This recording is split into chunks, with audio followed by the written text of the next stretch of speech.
All right, we're back. We got the folks from That Drone Show in studio. As you know, they have called in before, and so it's a pleasure to have you guys in, man. How are you? We're doing good. How you guys doing here? Thanks for having us out here to Chaotic Radio. We appreciate it. Nice. Now, you guys were out at the Ontario Convention Center today. Yeah, we were. Sarah, why don't you tell me a little about it?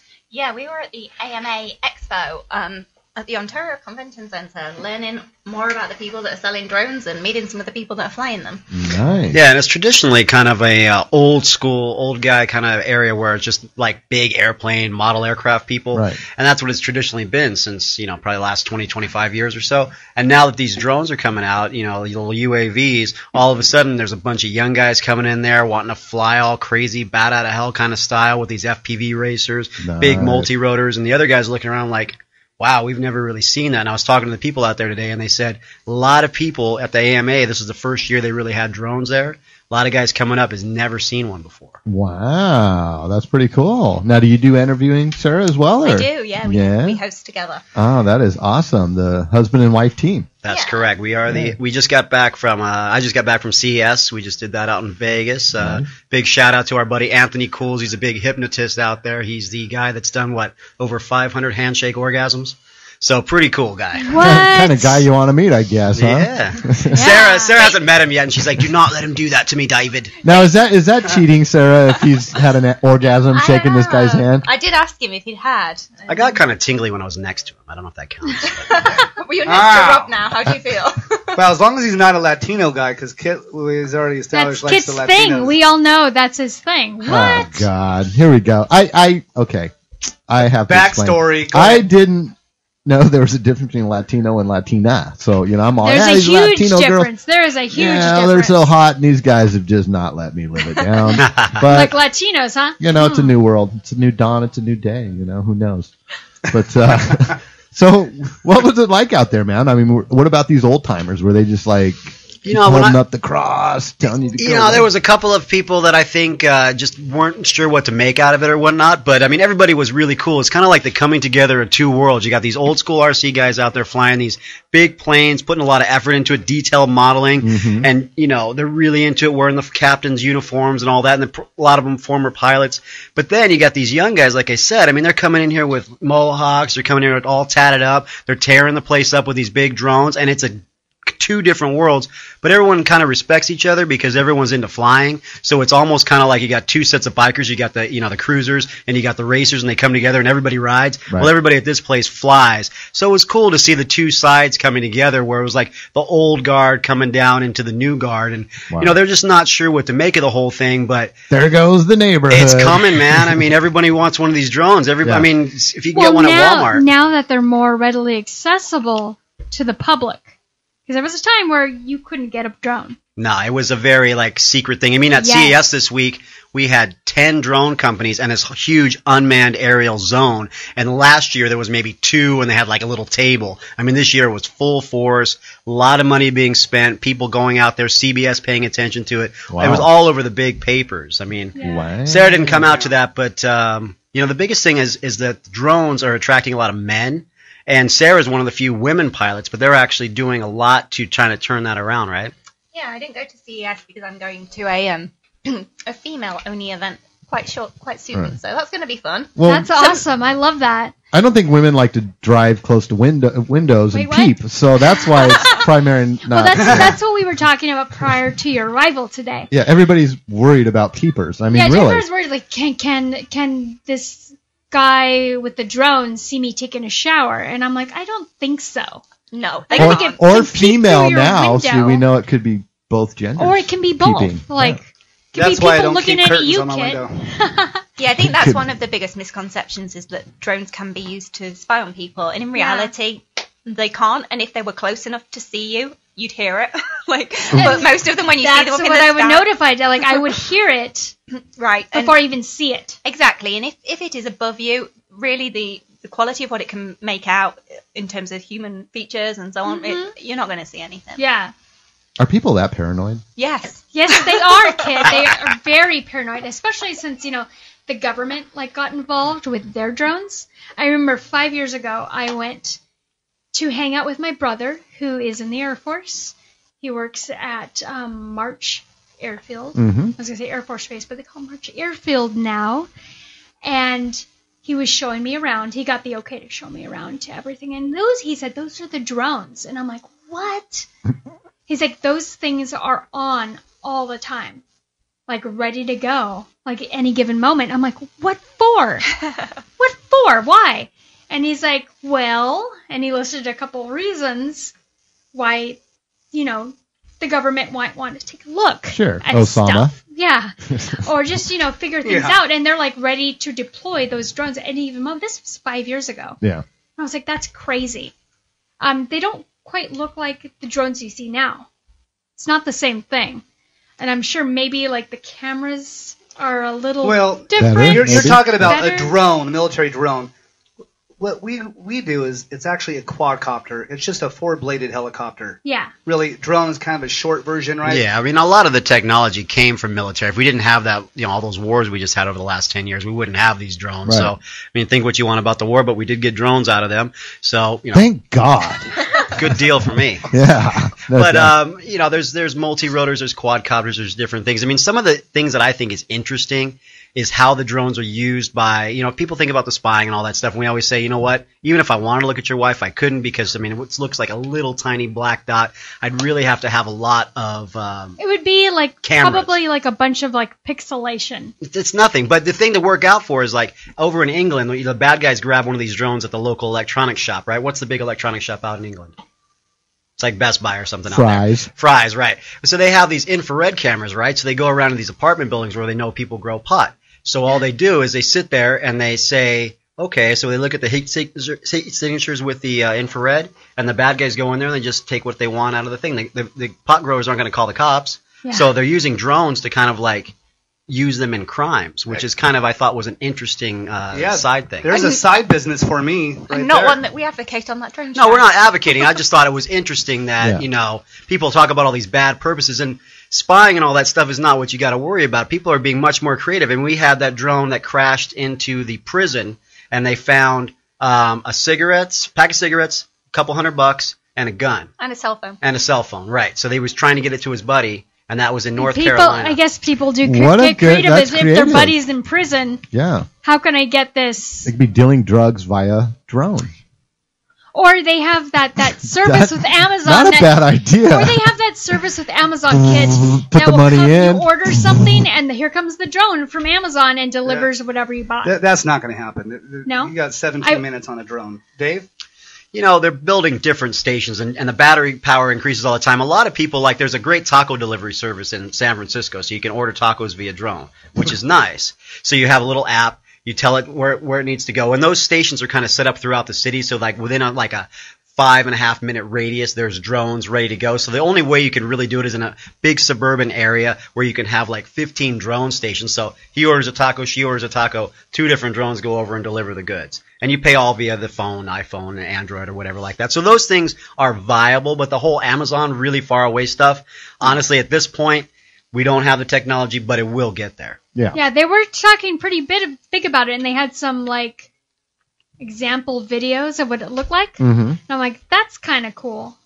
That's kind of cool. But then there's this drone that shows up at my house, and one of the most interesting things. And it flies by your bedroom window on the way over. Checks you out in the shower. But anyhow, what happens is there's this little box that people built. It's called a Skynet. You guys remember Skynet from Terminator, Skynet, right? Yeah. Yes. Uh-huh. Right. So this Skynet's different. So it's a big box, like a window box, right? So like a flower box, and it has a little barcode on it. So the drone, you have a Sky box, you have a Skynet, she has a Skynet, right? So if he orders something, the little drone comes in and it knows where to go, what to read on the barcode. It lines itself up with a laser guided deal, and then just drops the package perfectly, and then sends you a text. So instead of just like, hey, I ordered some stuff, I dropped it on your lawn with my drone, hope it's still there. That's kind of a stupid way to deliver stuff. Because we all know that crime has happened, especially this holiday season. People picking up FedEx packs. Something's delivered at your house, and then like someone walking on the sidewalk is like, oh, yeah, and they like walk up to your house and take your woolen socks, they're gone. Yeah, they take your stuff and they're gone. There goes my jammies. And there goes your onesie, Kit. My onesie. Well, I was on thatdroneshow.com. I was watching one of your latest videos about drone laws. About you interviewed a guy and he had a paper or something not really law, but they're more like guidelines. Guidelines, right? Can you tell us something? That's our friend Jeff Foster, and he did a great post because everyone's so paranoid about, they're all buying drones, they don't want to do things like that, but they're worried. They hear all these things about the FAA. What are the rules? Well, the answer is there's guidelines. They don't make the law. But what I liken it to is like, say you had like some big company, right?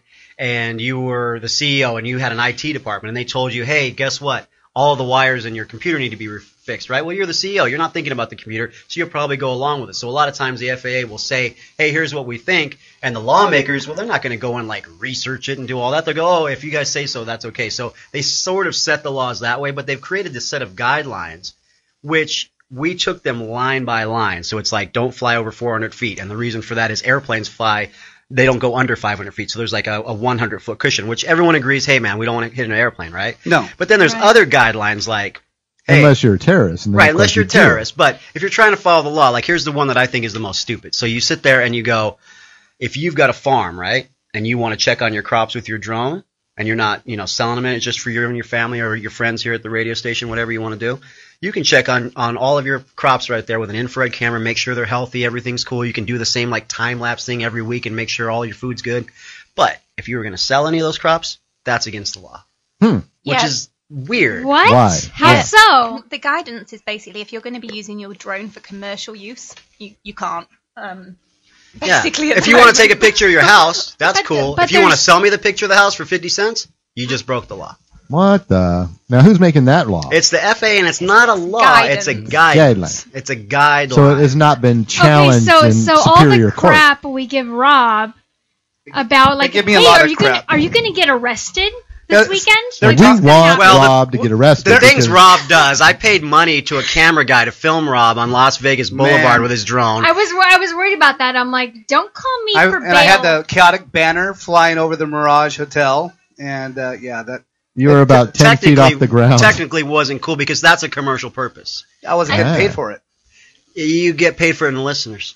Well, no. Well, that's trade. That's very trade. murky. Yeah, it's very real murky. So a lot of times what happens. So technically, what you do is completely illegal. Right, but you know what? Guideline based. But guess what? Guess what the funkiest thing is, though, right? Listen to this. What I came to realize this week at CES when we were talking about all these FAA things. If you do anything with a roof over you, there's no control over it, no guidelines inside. Well, let me tell you about the whole roof situation. That's the roof. That's crazy. I You put a little house on your drone. You fly it around. Yeah, that house is in the shape of a GPS antenna. Well, we got this International Drone Day coming up that we started, and we're trying to think, like, we want to be outside and do all these drone things. I'm, like, wondering, like, do I just get, like, a big, giant net Tarp, and put it over the top of easy it, ups. and then I'm cool? Like, or what? Like, I'm just trying to figure out, because we got Or line of sight like racing. a big circus tent, like something like. Or can you stretch a net from That's hotel what I was to trying hotel? to think. Yeah, we could fly down Vegas that way, because then we're not technically illegal at that point. You know, security did come up to me and they asked me what I was doing there, and I said, "Oh, we're just doing a student project. No, nothing." What school are you in, man? Well, The old man school? Or what are you in there with there? Don't even see he's already I'm, hating on the my good looks. teacher. Yeah. Yeah, there you go. I'm the gym instructor here. Yeah, exactly. Oh, great. Now I'm been stereotyped. But I said, I'm not doing nothing, and they got on his bike and rode away. Right. And he just didn't want me to fly it over the fountain. He didn't want it in the generally, fountain. like, here's for real. Like, if you're outside flying your drone and you see the cops, you see anybody like that, before you even fly, if you already see them, go over there and just say, hey, I'm going to fly this. Is that cool? And just show it to them. And usually, almost always, they'll be like, oh, that's cool, or I've heard about that, or something like that. If you're just out there being a jerk, and you're out there being robbed and trying to do something, like, you're going to get, the law taken down on you right away. And as you should, because it's the people that don't behave and do fly badly and in dangerous situations that are making it a problem for all the people that are wanting to go out and fly safely. Right. It only takes one child to get hit by a drone before it's martial law.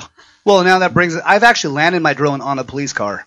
I saw that on Facebook. So I'm just saying. You're just asking for it, Rob. Seriously. But since you talk about flying erratically, there is one guy at a college who's flying his racing drone, and the FAA is after him. Am I correct? Perker. He actually was hired by the university to fly for them, and he had a legitimate job, which is why they're going after him. It wasn't just he did a crazy video and put it on YouTube. He actually got money for that. He was actually contracted for that, and they're calling it reckless flying. Now this guy is a member of Team Black Sheep, and he is probably one of the world's best drone pilot out there. I mean, he can fly. He can fly through the station, not hit anything, fly through things. I mean, he's super safe. but they're probably more worried about people mimicking it. Like if me and you try to do that same kind of move where he goes up a building like Superman, like we're gonna hit everything in there and make it explode. I mean, we're not. There's no way you're not gonna have a drone anymore. Yeah, well, yeah, we're not gonna have anything anymore. But there are cases like that. There's a guy in Yellowstone who was a tourist, and he came by and he went right into the geyser. Oh, God. Another guy in the Grand Canyon, great place to film, right? All those vistas, all that cool stuff. Go and see some Indians or some moose or something, whatever's out there. Nope. Donkeys. Yosemite, great place to fly. Nope. All national parks, 1 year in jail, $10,000 fine. Why not is that? Gonna happen because of those dudes. 3 people. That's crazy. Yeah, but so you fly your drone into a geyser, accident goes in there, it's gonna get shot out anyway. I mean, really, what's it gonna do? Man. That geyser's been there for 1 million years. You cannot destroy it. Well, a lot of it is like drones are 35,000 drones a month being sold right now. Is that right? Is it that big of a market? Do you really want 15 over one geyser at one time? I mean, think about selfie sticks right now. You guys seen selfie sticks? I've seen selfie sticks. With those big old GoPros on them, right? It's a stick that you can like attach your phone or your GoPro. Right. And you don't have to be like just like at arm's length. You can be farther away. Yeah, take a picture of you in the Statue of Liberty. Now what are people going to do? They got these drones that launch off your arm, these little selfie swarm drones. You launch it off onto the, Statue of Liberty or something like that. And what if you got 25 people doing the same damn thing? And how big are those things? They're little tiny small guys, probably about 7 inches across. I mean, as long as they don't hit somebody with them, I mean...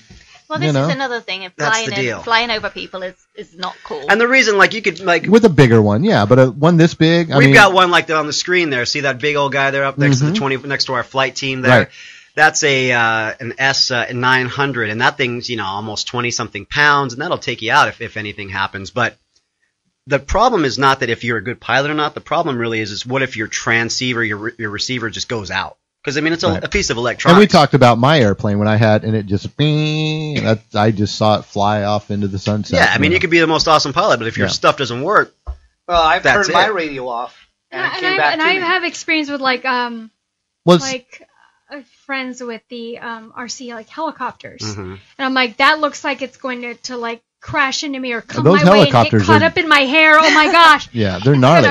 Yeah. But it sounds like you guys are kind of mixed then. So you're kind of you advocate drones, I mean, full force, but then you're also on the side of having guidelines and making sure that, they are somewhat otherwise it's Mad Max non-polluted, No, it's just, I drive a car, and I have a license, and there's a lot of people that probably shouldn't have a license, but they have one. But if I get 3 strikes, then my license gets taken away. If I'm drunk driving, all that, there needs to be some sort of guidelines out there. And I mean, of course, you're going to have a license and you're going to do crazy stuff anyway, and eventually time will catch up with you. But if we just had a license system, then I'd have some guidelines. Because right now, if you ask me, if you just bought a drone today and you said, hey, let's go fly, I'd be like, well, we might be able to fly in this area, but I don't know.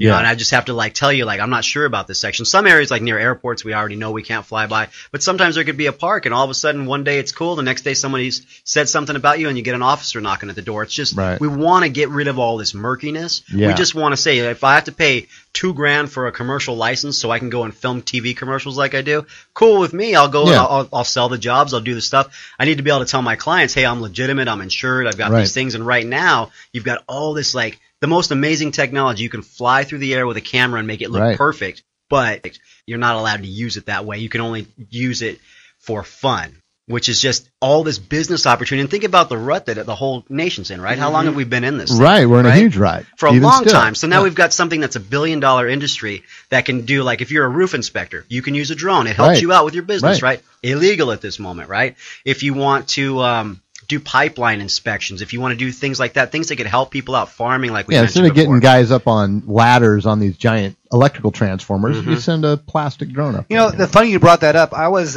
working an opening at a survival store here in Montclair on Central Avenue, and I'm out there with the owner and everybody in the store because one guy just bought a drone at the Drone Expo in LA, and so they wanted to see my drone, and I flew it over the roof, and over the roof there's a big wet section where there's a tree and all this crap, and I said, that water will go in your building. He said, thanks for that. He's going to send his guy up there the next day and clear all that away. Yeah.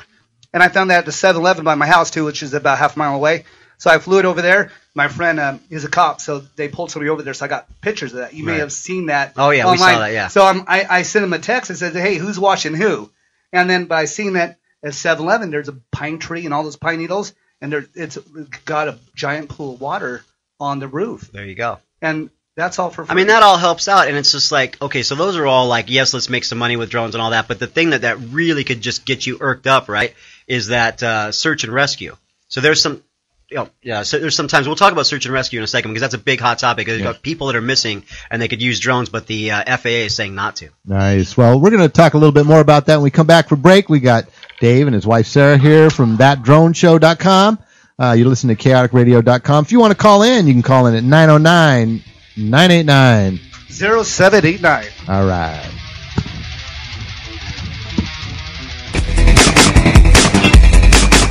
All American Plumbing. Yo, this is Blaine from the Launchpad. Now look, there's no secret that my favorite place, my thinking place, is the bathroom. More specifically, the toilet. Now when you enjoy life like I do, occasionally the festivities of life tend to block things up. And I'm not just talking about meat, I'm talking about my toilet. When this happens, and my trusty old plunger won't get the job done, I call Anthony with All American Plumbing. All American Plumbing. 855-893-3601. With All American Plumbing, you get that user-fixer confidentiality that you demand. I can't be having the whole world know about the logjam I'm needing to pay to get cleared. Right now you're doing that I understand look, because I know you do. 855-893-3601. Seriously though, we take our cars in for service, we see doctors for checkups, but we never do anything for our plumbing. You know why? Because we wait until it breaks. And when it does, and I assure you it will, having a trusted company like All American Plumbing on your side is a must. 24/7 response times, flat rate billing regardless of the time you call, straightforward answers that are going to get to the bottom of your problem. These are the things you're going to need. Anthony and the guys at All American Plumbing will give you that peace of mind. All American Plumbing, 855-893-3601. Their toll-free number again is 855-893-3601. That's 855-893-3601. Or find them on the web at aap-allamericanplumbing.com. That's aap-allamericanplumbing.com. All American Plumbing. Those old drab cupboards making your kitchen into more an eyesore than the warm and inviting family gathering place it should be? The new cabinets from Sapling Woodworks may be the answer you've been looking for. New cabinets are an affordable way to raise your property value and beautify your home. And the guys at Sapling Woodworks do it all. Kitchens, baths, entertainment centers, bookcases, wall units, custom furniture, molding, mantle, entry doors, closet systems, garage cabinets. With more than 20 years of experience, no job is too big or too small for the craftsmen at Sapling Woodworks. Sapling Woodworks has their own in-house design, installation, and refinishing professionals and is fully licensed and bonded. If you're ready to give your home the makeover it so desperately needs, give Sapling Woodworks in Montclair a call today at 909-996-3293, 909-996-3293. Call Sapling Woodworks at 909-996-3293. California State Contractors License Number 86293. It's a beautiful day.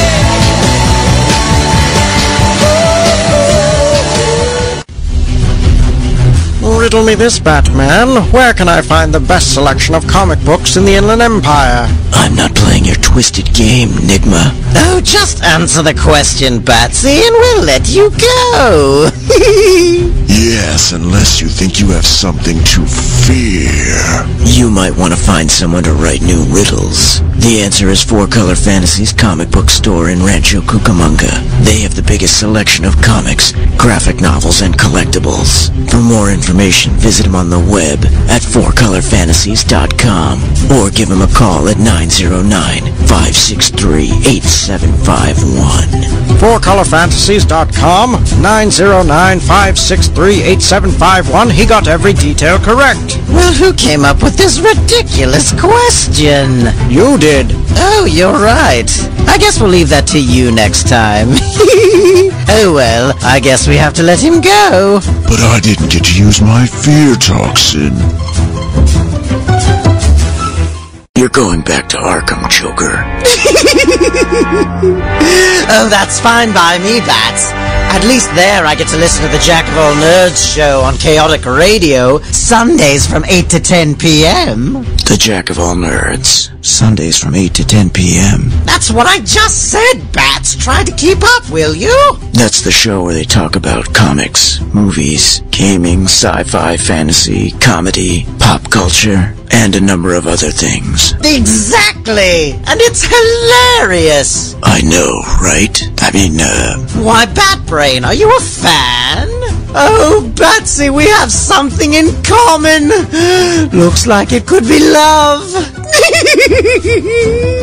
Shut up, Joker. Let's go listen to it together, Bats. Arsenal. Hey, Kevin. What's up, Blaine? I told you we can't bring Chris with us to Soccer Warehouse anymore. He just can't handle all the cool gear the Soccer Warehouse has in stock. I know. Soccer Warehouse just has too many things to look at. His brain is on overload.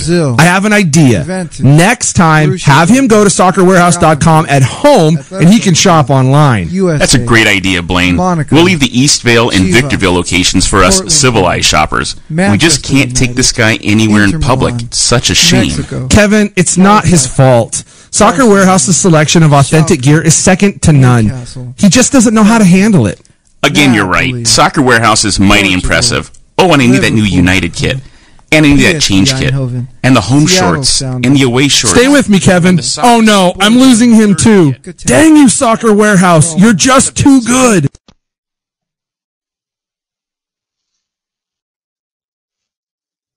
Hold your breath.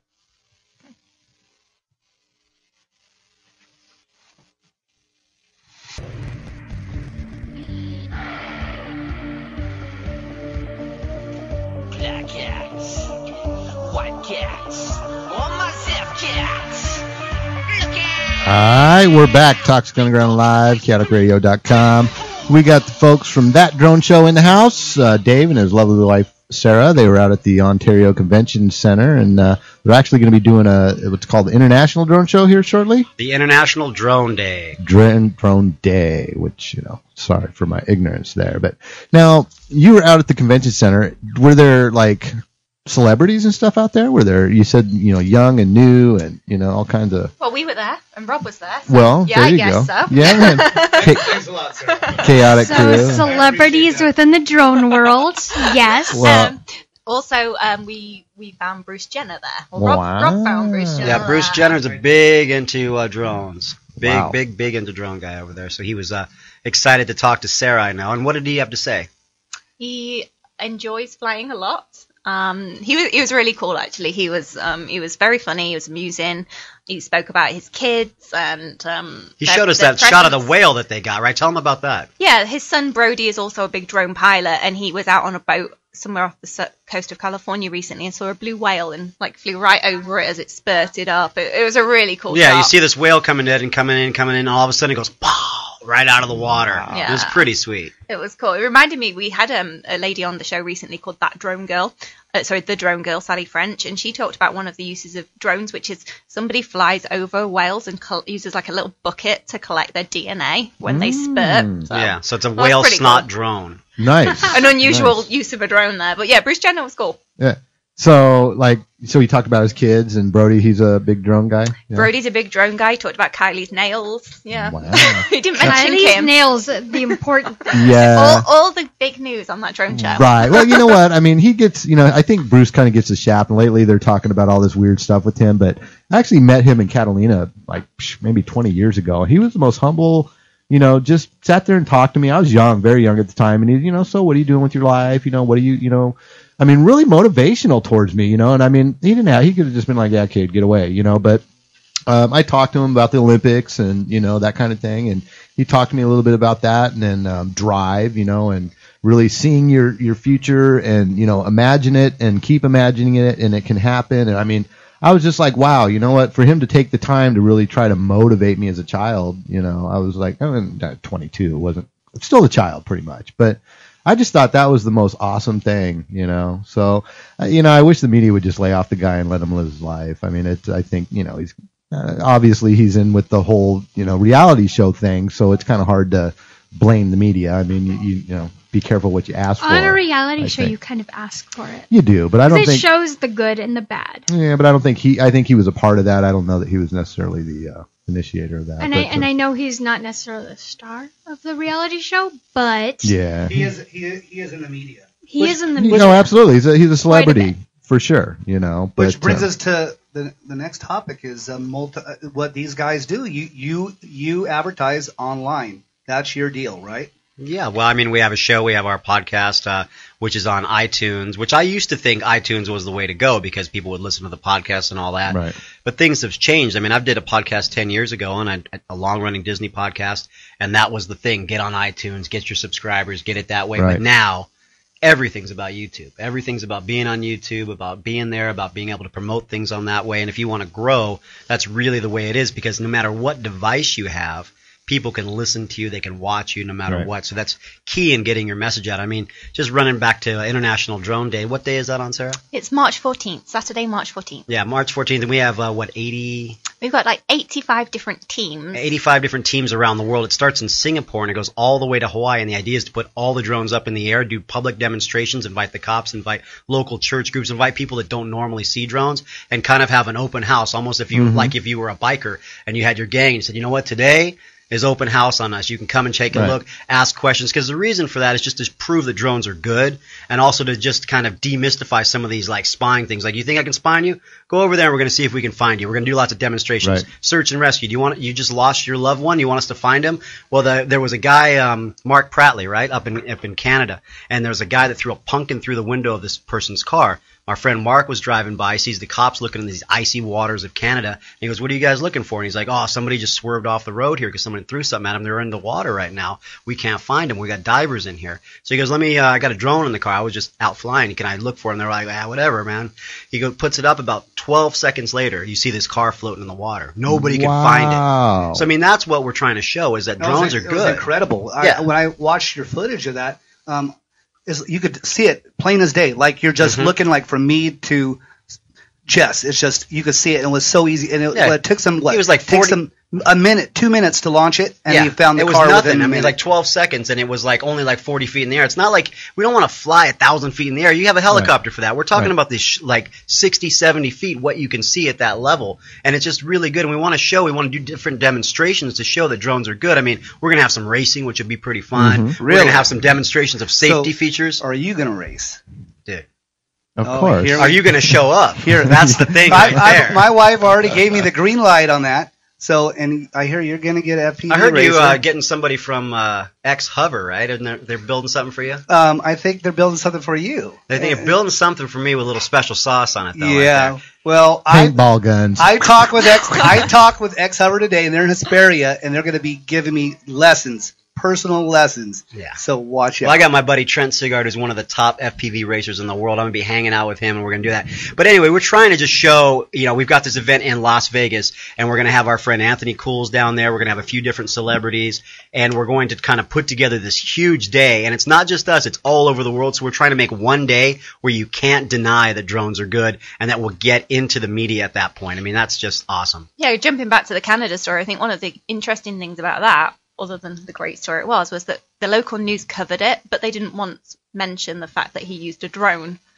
in the story. Well, what did they say then? It's taboo. They did the, they said the cops located the vehicle. Yeah, because they thought the pumpkin was like a big enough story, the fact that it was a pumpkin that threw him off the road. But they wouldn't show that the drone actually helped. So go ahead. They used his footage, but they didn't say what it was. Well. Spider-Man used to have that problem, right? It was always the cop. Spider-Man got no credit. Now, you said there's infrared, but I hear they also have Bluetooth detectors. So I'm an avid snowboarder, and I do all this crazy snowboarding. Not only do I do like the park and half pipe and stuff, but I also like to go in the trees a little bit. Right. Like local. And we've had people lost at Mountain High up here, and they've, been dead, and they find them at the end of the season, whatever it is.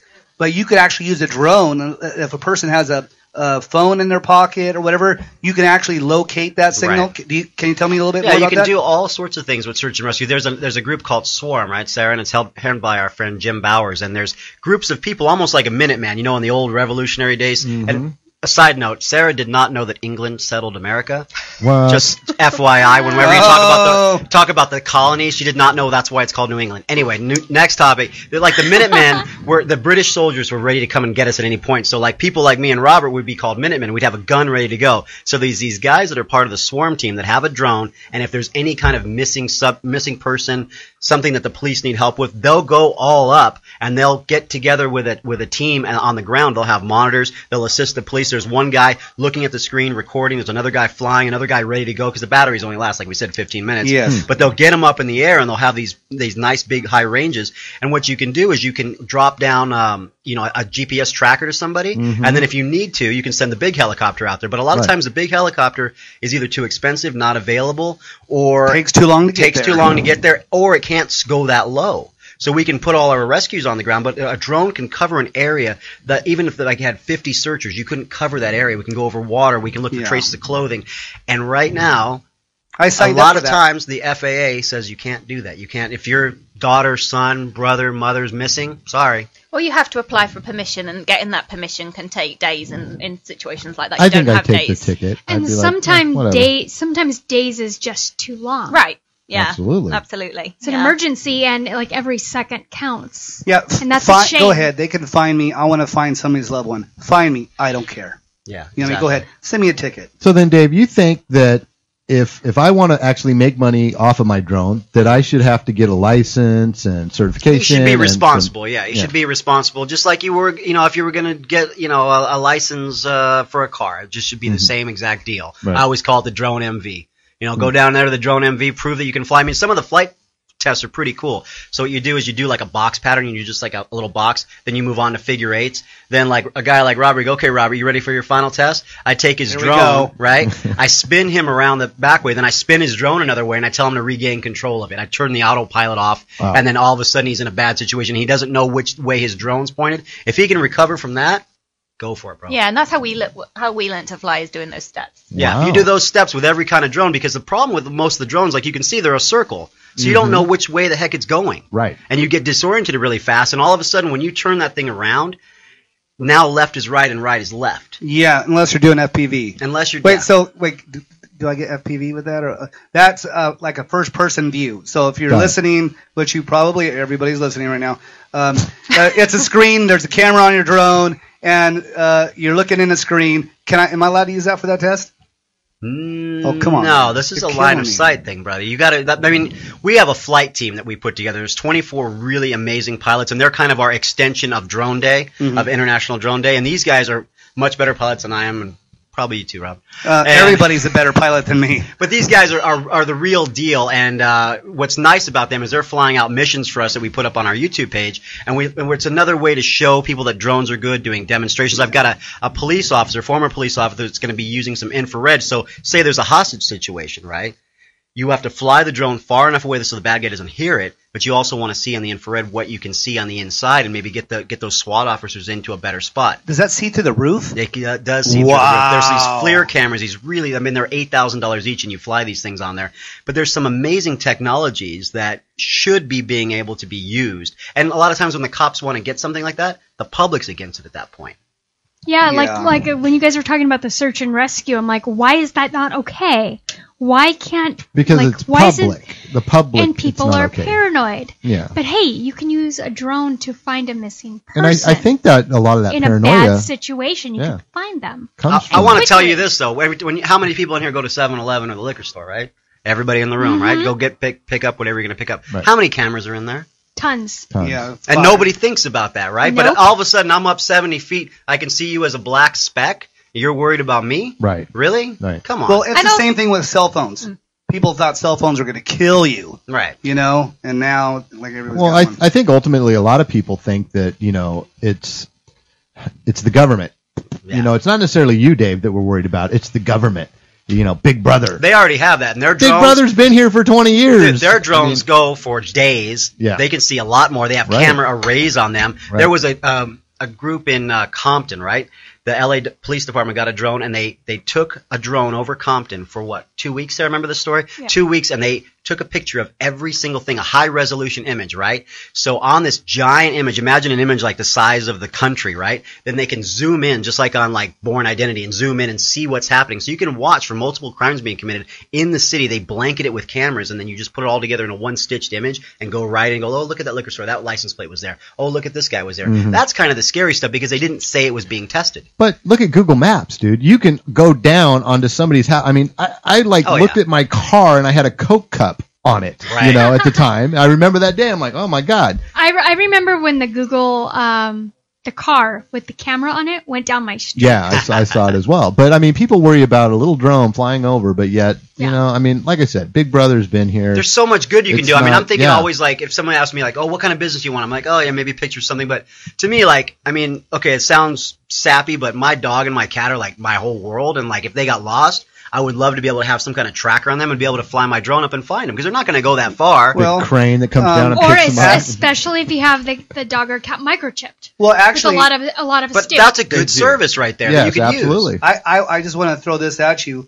I have pettracker.com, and it goes on their collar, and it uses cell phone signal.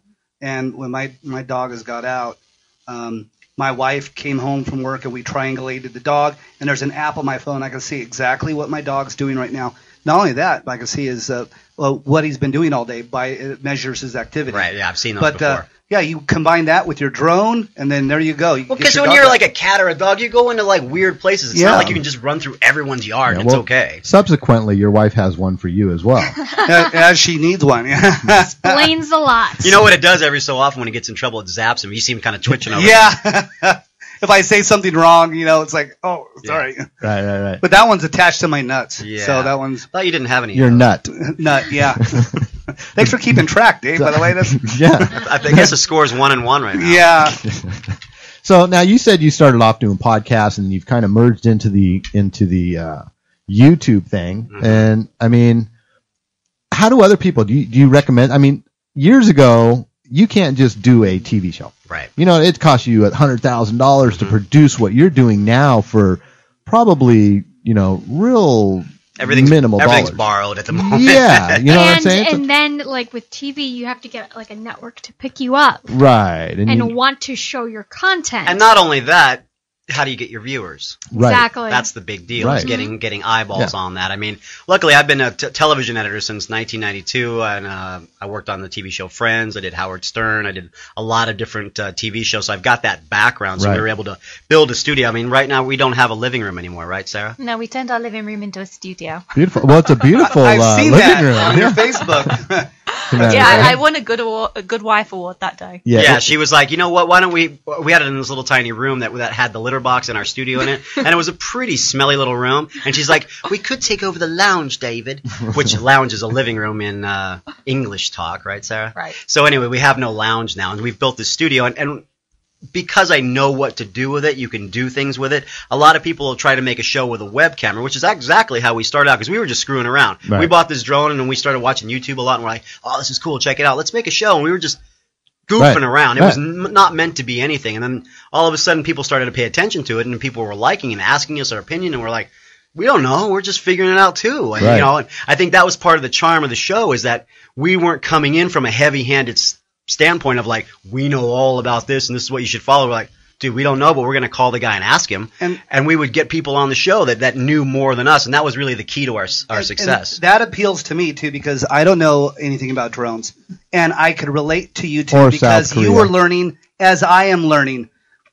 We're going to go back to North Korea again. So, a little... just saying. Yeah, just saying. Backstory or microwaves. Backstory of that, I'm going to fly into North Korea with my drone naked and run through the square because they screwed up my movie. No, he wanted to scorch South Korea because which by the way, they screwed up your movie, which is already out on DVD. So enjoy that. It's on YouTube. I know. And it's on YouTube, and you can download More it. Power to that just shows the power of YouTube. Like I was speaking to my point earlier, is that they decided to release it on YouTube. They didn't put it on HBO. That would have done that in 1986. It'd have been like HBO presents. Right. You know what I mean? Or Select NBC. TV. Oh yeah, I had On TV. Yeah, On TV. And Select. Yeah, On and Select. Those are my two channels I had when I was a kid. That and my Atari. I watched my Atari more actually.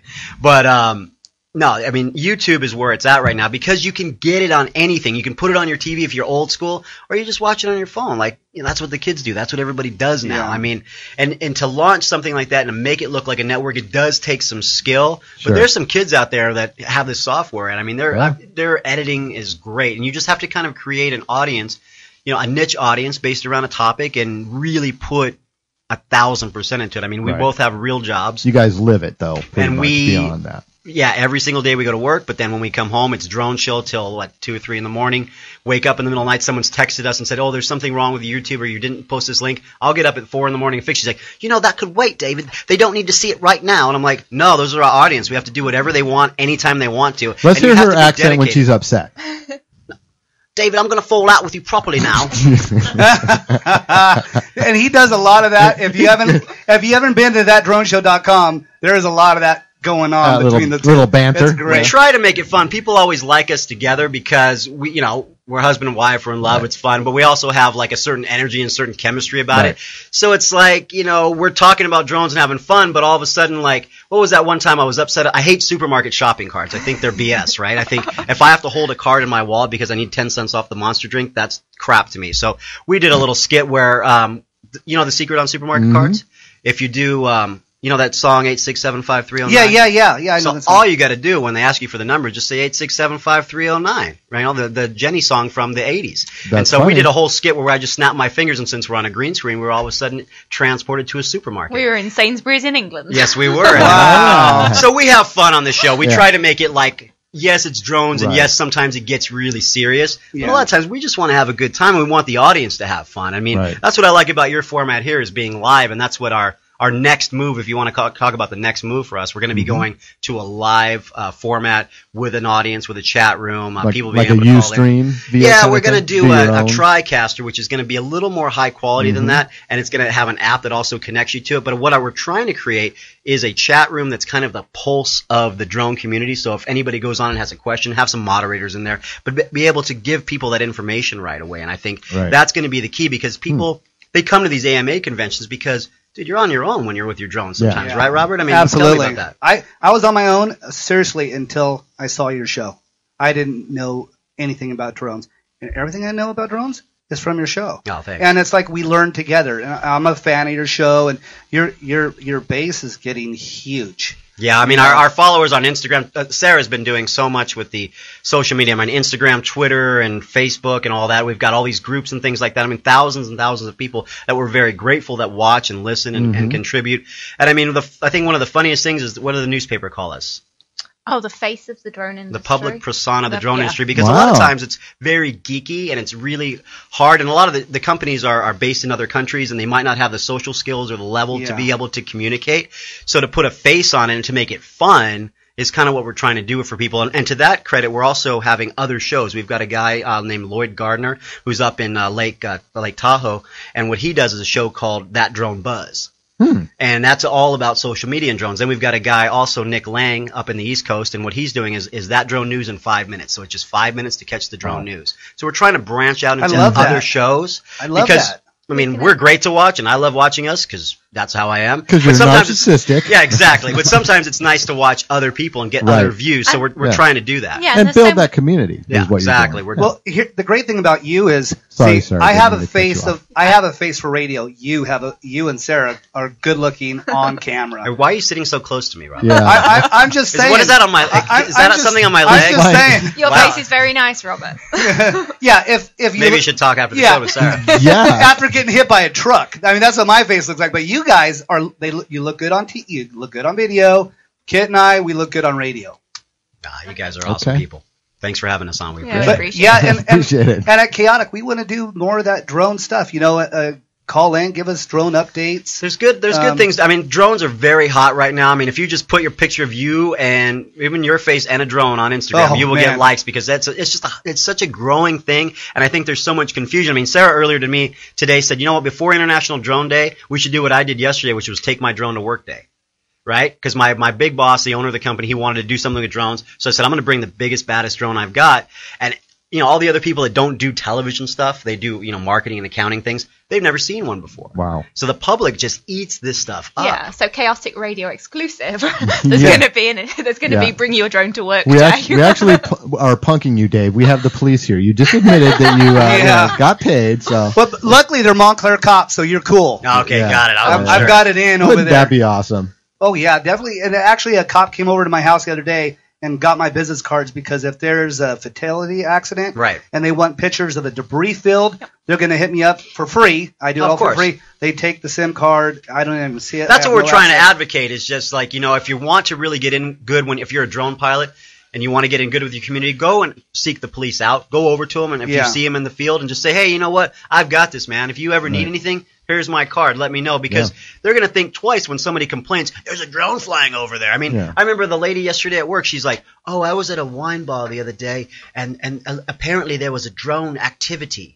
And I'm like, what does drone activity mean? Someone saw a drone? Wait, is that your pompous English accent? I was going to say, where's she from? I was like, why when you quote to other people, it's automatically in that accent? Yeah, you should have seen my show before. We've toned it down a lot now. We have an international audience, so I can't make fun of the entire world anymore. Yeah. True. Oh, you do. Doggone it. I have a friend, Amazing Jonathan. He says the more people you make mad, the better you're doing. Well, I must be doing pretty good. Yeah. Kid makes a lot of people mad too. But do you have a lot of hate for that drone show? You know what was interesting at the LA Drone Expo is it was an expo for all the good drones. You know what I mean? Not that drones are bad or good, but for the public, it was an expo of photography drones and farming drones, and we had all these protesters. Well, we did. Amazing. Showed it. They were protesters. What the heck were they protesting? They were heckling the speakers because there was this really high-profile panel of lots of industry experts. Mm-hmm. They basically people came in and were like, "Oh, drones for war." Yeah, they came in and there were fist fights in front of the booth. You murderers! Hey, after break, let's go into that whole fist fight thing. Sure. All right, you're listening to Dave and Sarah from That Drone Show here on chaoticradio.com. Toxic Underground Live will be back in just a few. If you want to call in, the number is 909-989-0789.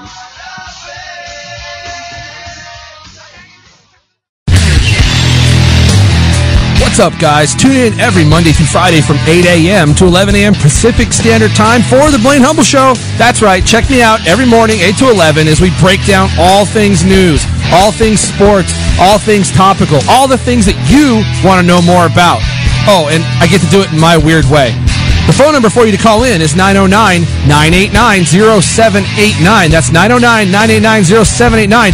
Again, be sure to join me every weekday morning from 8 to 11, The Blaine Humble Show, only on chaoticradio.com. Hi, this is King C, and I'd like to refer you to TSI Transcripts, located in La Quinta, California, but worldwide from the web. If you need a professional transcript company, go to TSI Transcripts. TSI is the leader in academic research and has been recognized as the prominent multilingual support organization for market research, advertising, government, higher education, and the legal community. High volume with a full media support.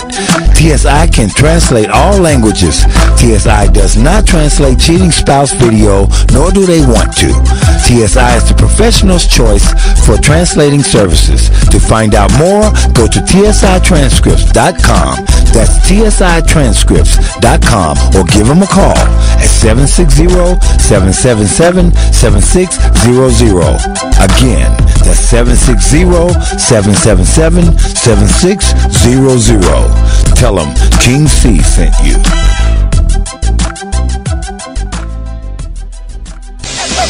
Adopting a new pet is a rewarding experience. And Shelter Pets makes super pets. Your new best friend will steal your heart, bring you happiness, and enrich your life for years to come.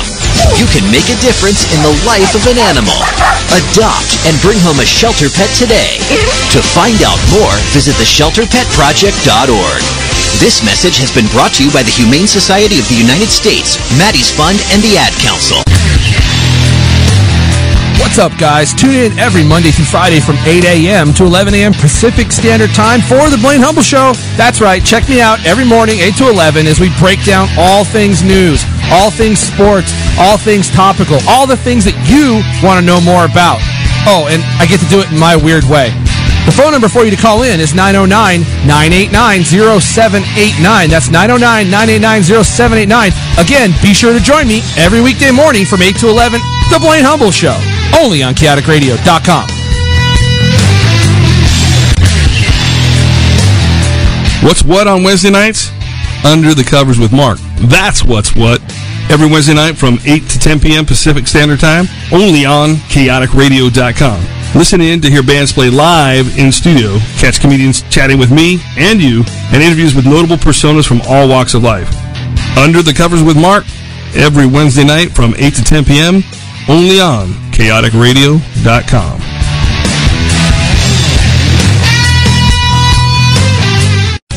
Are you looking for a home in the IE? Check out IERealEstateInfo.com today. IERealEstateInfo.com is a free service to home buyers looking for their dream home. Our simple service lets you be in control. Tell us what type of home you're looking for, and we will do the rest. No more searching endless websites, reading sales sheets, and driving around only to find out the property you want was sold, or worse yet, misrepresented.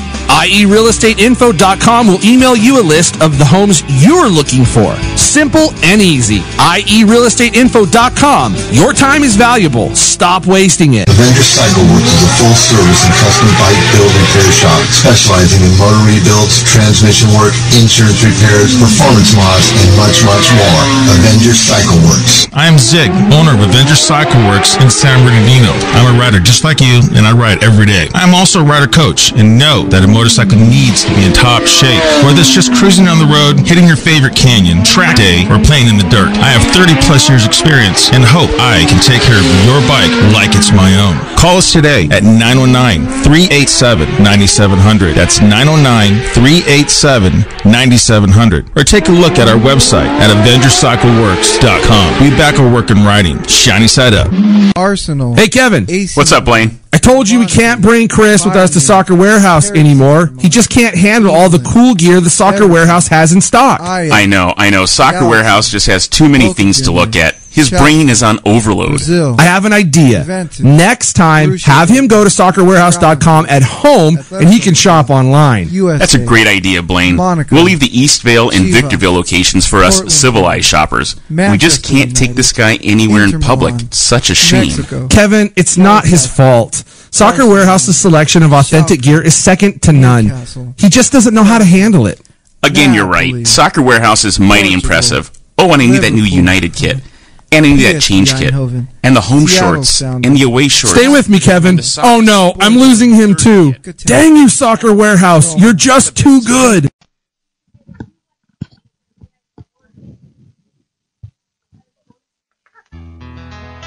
I was toting my pack along the dusty Winnemucca road, but along came a semi with a high canvas covered load. If you're going to Winnemucca with me, you can ride. All right, little Johnny Cash. Talk to Gun Around Live, chaoticradio.com.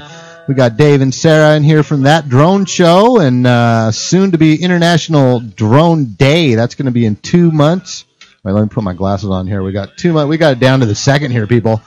2 months, 0 weeks, 3 days, 18 hours, 23 minutes, and 9, 8, 7, 6. You just gave Sarah a heart attack. Keep going on that. Yeah, you don't have much time. But if you guys want to find out a little bit more about that, or you want to check in if you're a new drone pilot, or want to consider yourself a pilot, you can go to thatdroneshow.com.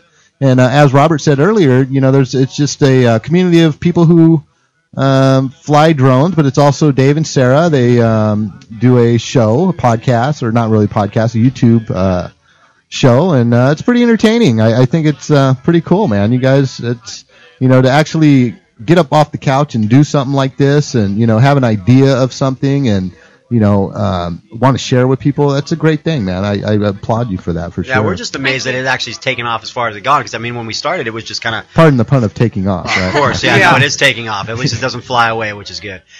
We just started doing it, and all of a sudden, people were just putting more support under it. And then we started saying, well, you know what, it's me and her talking about the news, and then we started, hey, can I be on your show? And we're like, okay, we figured out how to Skype them in, make the set so that, when we watch our show in the studio, we have people on the show from all over the world, and so we were able to secure hear all of these different people. Now the show is kind of almost like a Jimmy Kimmel show, where we come on, we do our little thing about what's going on, and then we have a guest on there. So that's kind of what we minus Jimmy Kimmel. I was going to say it's not quite at that level, but it's the same sort of format. I would say, it's a little upgraded from Jimmy Kimmel. But Dave is a lot better looking than Jimmy Kimmel. That's for sure. Yeah, we have the thing that we want to thank is we want to thank all the people that support us and that come on the show, because when we started, we couldn't get anyone on the show. I'd be like, hey, do you have a drum? Will you come on the show? Who are you? No. And now we can't even schedule the show because too many people want to be on it. Now we've been blessed with all these people, and we're just so excited that everyone's taken it to heart and allowed us to be this public persona of the drone industry, because it's a big growing area, and it's just, dude, honestly, at the end of the day,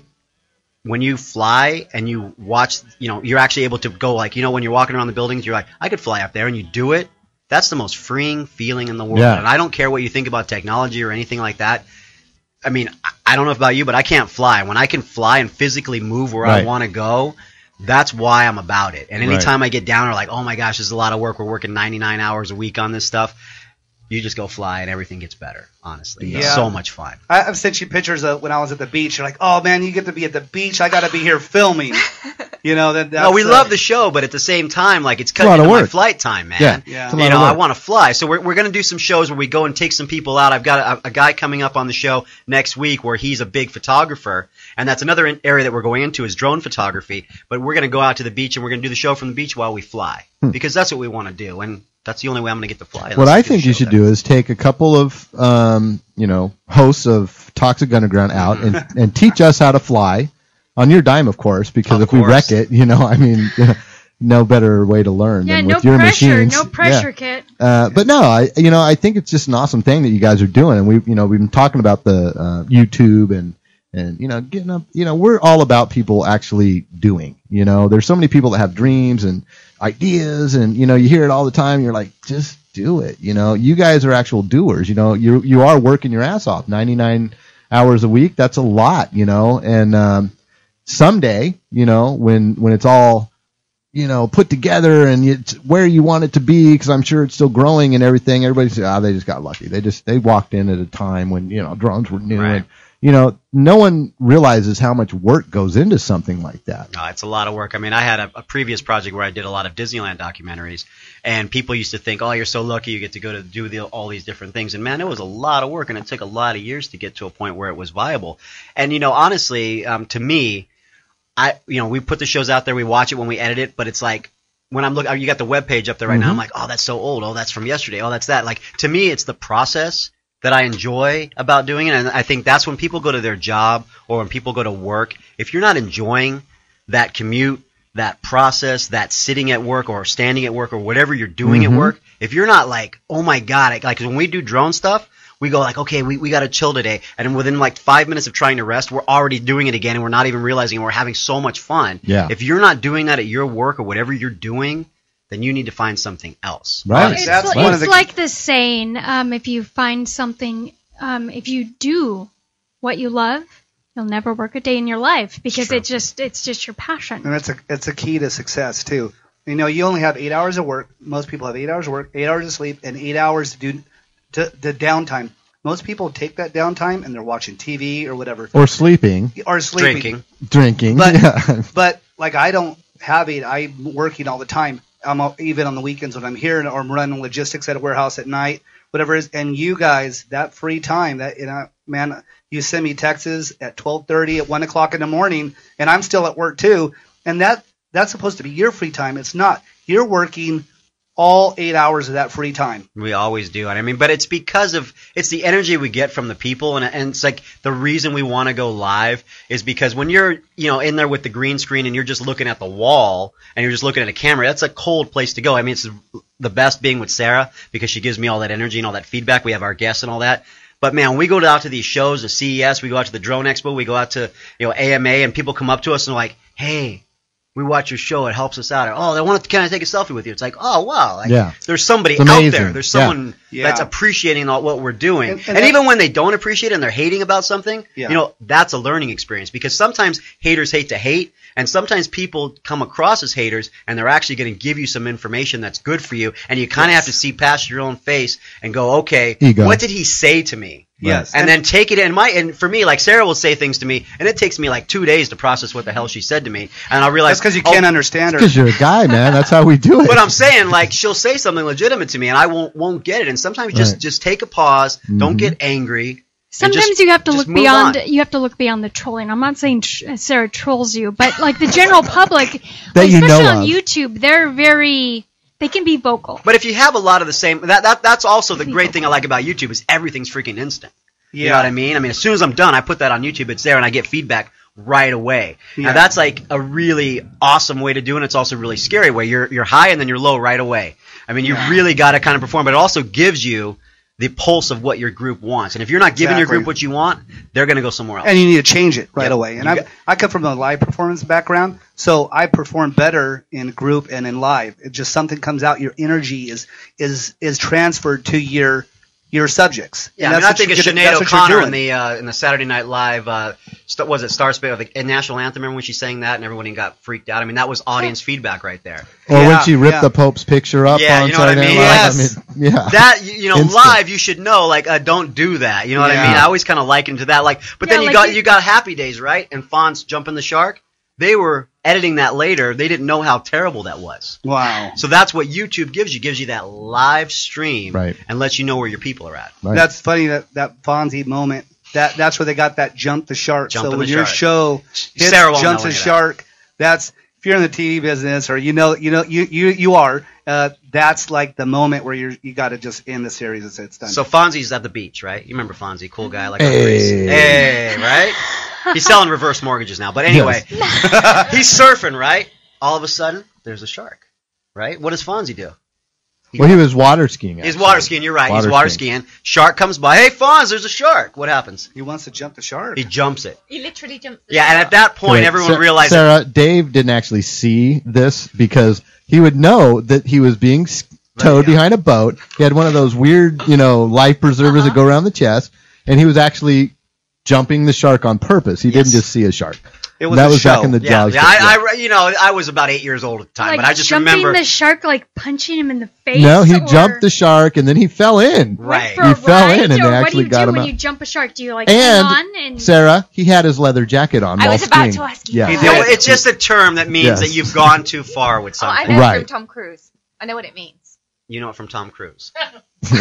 Uh-oh. Yeah. Chaotic exclusive. Exactly. Here we go. What happened with Tom Cruise? When he was interviewed on that show. Yeah, he was bouncing on the couch. Yeah, because he was like, I'm so in love with Katie Holmes. That's his jump the shark moment for you. Okay. Yeah, that was the Oprah interview, right? Right. I remember that. Yes. That's when you go from a nice little thing to corporate, and then people hate you, because you jumped the shark. You're weird. For instance, with you guys someday, you may have a show on NBC, and people are going to say, they jumped the shark. All the diehards now that are like, we knew him when, are going to be like, you guys are sellouts, Well, I think that we don't go that route because owning your own content and owning the network is much more important because you can keep it true to the people. That's why we don't go with a title sponsor. That's why we pick the people that do sponsor us. Mm-hmm. Go Professional Cases is one of our sponsors, and the only reason we agreed to go with them is we already had 2 of their cases, and we know they work, and I've beat the hell out of it before, and it's still okay. Right. And when they approached us, it's like, that's a natural fit. I would use that. If Robert came up to me and asked me, hey, what should I put my case in? I mean,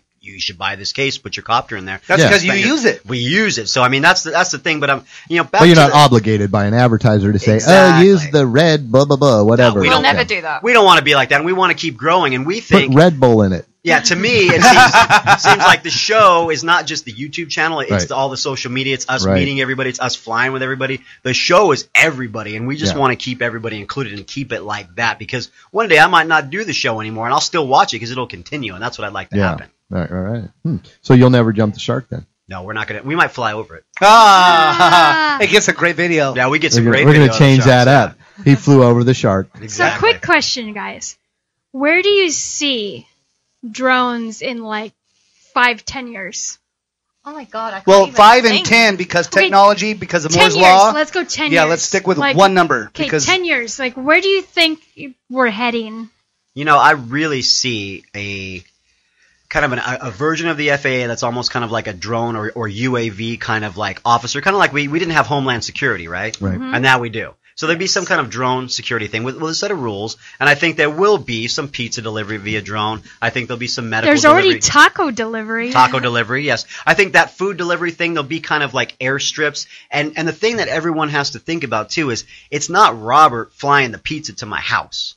Okay? You don't want that because it'll be half eaten by the time it gets there. Right. It's going to be a guy making the pizza or even a robot making the pizza that throws it on the drone. The drone is getting its information from a computer. There's a guy called PixiePath. We've mentioned him before on the show, and he creates swarming technology or delivery technology. So let's say he controls these drones are like, you know how there was phones and there were dumb phones and smartphones? Well, right now all drones are kind of dumb drones. They can only communicate to the transmitter, right? But there are these smart drones coming out that run cloud software. So you could have a fleet of, say, 50 drones doing different things in the city. So some are delivery drones, some are traffic cop drones, some are different kind of drones that do things. And these drones all fly autonomously within channels and probably in a high enough flight zone that they don't crash into each other, that they're safe and that they know what's going on. There's something called LiDAR that keeps them from crashing into each other. It's the same thing that Google uses in their automated cars. But so they've got all this technology, and I think that we'll see delivery. I think we'll see medical things. I think we'll see what I thought the other day. About larger drones that actually carry people. I don't see that quite yet. I see other ways of doing that, but I thought, you know what? They're called helicopters. You know, when you're in school, Robert, how many fights did you get in? Probably a few. Yeah. Right, and sometimes Bet you won. Right, but Robert's a guy that would go into a fight and he would keep fighting. Some people are intimidated, and you have all these bullies, right? That's because you and I do Krav Maga. That's true. Krav Maga. We get jumped in. You fight Sarah, like all the five Sarah's guys. got a broken foot because she kicked some guy in the nuts with Krav Maga. Okay. Wow. Good for Her you, foot's Sarah. still legitimately broken. You must have balls of steel, man. It's like bong. Yeah, Sarah's. What did you get? What are you at? An orange belt? Where were you? Orange belt. She's an orange belt at the time. So, anyhow, what I saw was like, kids getting bullied. Why wouldn't I have a bully drone service if I was a school? Why wouldn't I have like some way to just like put cameras along the path of where the kids are, and then just have one security officer? They already pay people to be security guards, but how much do they actually see? Right, but I'm talking about the drones going out there and patrolling, because I mean, I'm all for like border patrol and all that, but if you're you always see the border patrol guys are just sitting around in like some Jeep somewhere, doing whatever. If I have a drone actively going and it's detecting and it's all automated and we're taking out humans out of the equation and there's an incident going on, I want someone to be able to know if my kid's out there. But what I would like something on the border of Mexico. On the border of Mexico, getting bullied. Yeah, and he doesn't have a taco because there's no delivery service. I think the Mexico border is great, but I really think parents should teach their kids not to be assholes. Yeah, that's true. Well, there's also that. That's first line of defense. Well, I'm not an advocate of bullies, and I never was one, and but there's certain things that make people who they are, That's true. And I mean, we have to be able to live our lives without being micromanaged at every level. Yeah, I don't want to be micromanaged. And I mean, we don't want the government micromanaging us. We don't want the schools micromanaging us. I mean, obviously, if you got a kid in school, you want them to be safe and such, and you don't want them to be bullied. And I'm not a crazy driver, but if I'm driving and all of a sudden I see a traffic drone, I'm not going to be happy about that. They do that in Utah. Kind of hanging around, I'll be like, I'll be kind of paranoid. I'm like, am I breaking Okay, the so law? what about am I this? Who in this room has had a loud party before at their house? Me. You have? Okay. A lot of people. Yeah. Okay, so there's a drone. Everybody. I was I think, again, in North Carolina. And so they passed a bill that says cops can have a speaker on the drone and a camera, and they get, the cops don't want to go out for a loud party thing, right? They have other things to do. So they send this drone out, and it says, you have a loud party. You need to stop right now. And they take pictures of all the party goers. Now, do you think that's privacy invasion? As a drone advocate, do you like this or not? I actually have an experience with this. Before I was married, I had a roommate, and we had a bonfire, and we were drinking in the driveway, and a big fire in the driveway, and I had this 5 million Cadillac Power, and the Ontario PD flew by, and I kind of shined a light over there, They flew over my house on the speakers. Nice. And the neighbors, every neighbor can hear. It was so embarrassing. Attention, Robert. They were like 600 feet up. No lie. They came down at 600 and lit my house up like it was a summer day at noon. And they embarrassed me so bad. Dave and I were just, let's put the fire out and go inside and cry because everybody thinks we're a-holes. And that's a true story. That was Ontario. So you think that if the drone, the party busting drone comes by, you think that's a bad deal for everybody? I think shoot it out of the sky with a paintball gun. I'll tell you that New Year's Eve, I went out at midnight, just before midnight, and I flew my drone to see the fireworks, and I'm going to post that. And there's this one house, and there's light in the sing-off, and I flew the drone over there. Pretty low, about, let's say, 30 meters or so. So it's almost 150 They thought feet. it was a alien craft. They ran I'm back sure. inside. Yeah. They literally, and I told the wife, I said, these people packed their shit up and they ran inside the house and got scared. Awesome. They thought it was the cops. They thought it was an alien ship. I think, I mean, honestly. Oh, yeah, kids been at the house at night. It's the best time If to I fly. didn't know what that was, I'd be like, UFO. All right, my favorite thing for to sure. do by my office, we have this big trash bin, right? Everybody throws stuff in there, but you can kind of just land in it, and then when someone comes by, just come out like R2-D2 and just come back down. That's like the scary. coolest thing ever. Yeah. I don't know why I think that's like so it. funny. No, I but like any of it. my workers coming out, I just like, scare the crap out of people. yeah, you know, it's fun. You got to have some fun sometimes. And we got to fly safe, but you also have to have a little fun. What do you want to say, Sarah? Oh, I was just going to jump back to Rob's point about the helicopter coming over you. And if you think about the costs associated with putting a helicopter up there versus the cost of putting a drone up there, it's With like a a couple guys in no-brainer. it. Like everybody's trying to save Helicopters money are and not government. cheap. Fuel and manpower. Yeah. And if it does land on your house, it's kind of heavy. A drone lands on my house, not so much. You know what I mean? No big deal. Well, I want to talk about this thing is that why you should use a drone. So that up in Seattle, right, and like in a lot of cities, they do traffic reports, right, with helicopters. Well, about in, I think it was April or May, there was a helicopter went up doing the morning traffic report for the radio station, right?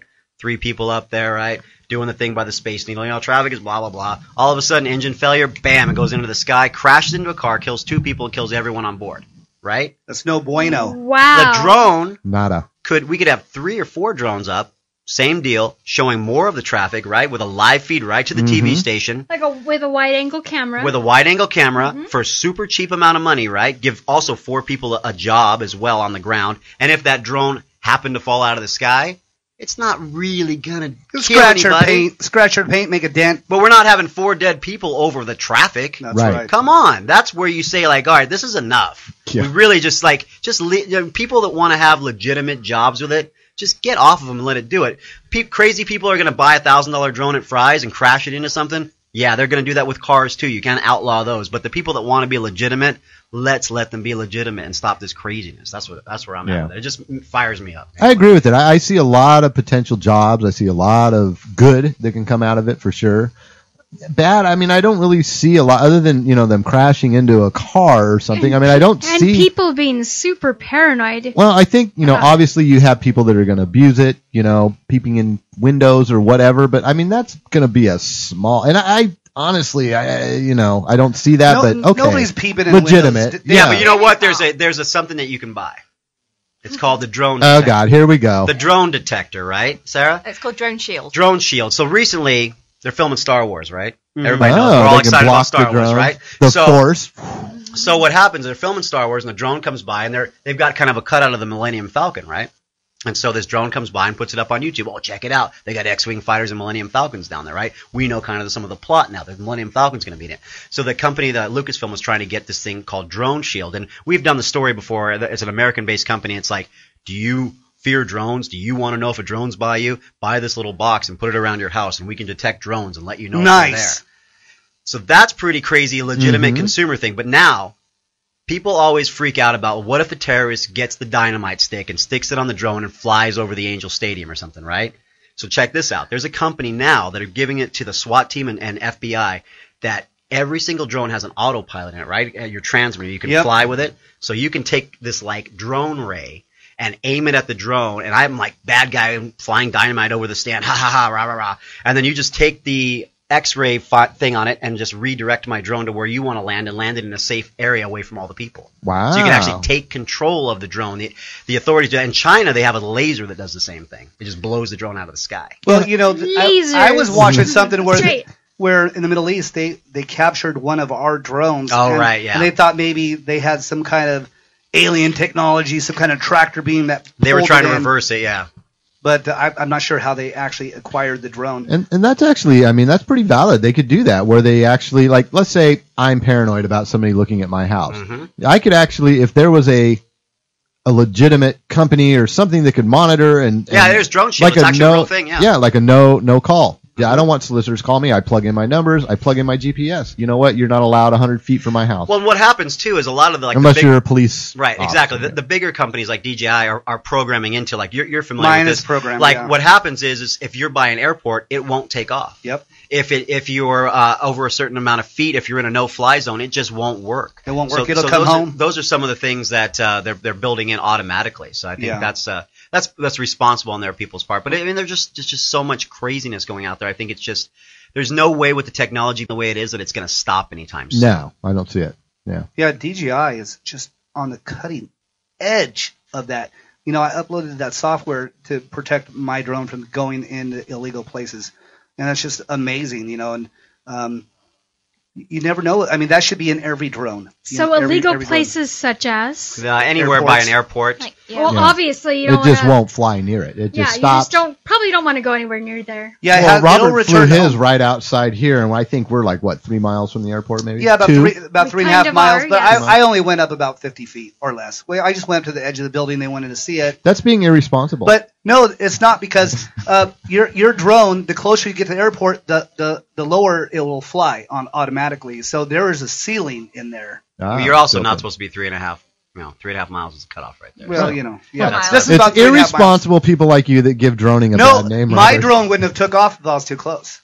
It's programmed not to. All right. Well, we're just trying to change the perception. Yeah. I mean, we just don't want anything. I'm kidding. I'm kidding about Robert. He was perfectly safe, and it was he didn't go up in the air like way up there. So, but and he hasn't been arrested yet. Damn it! We are especially in Vegas. Especially in Vegas. Yeah.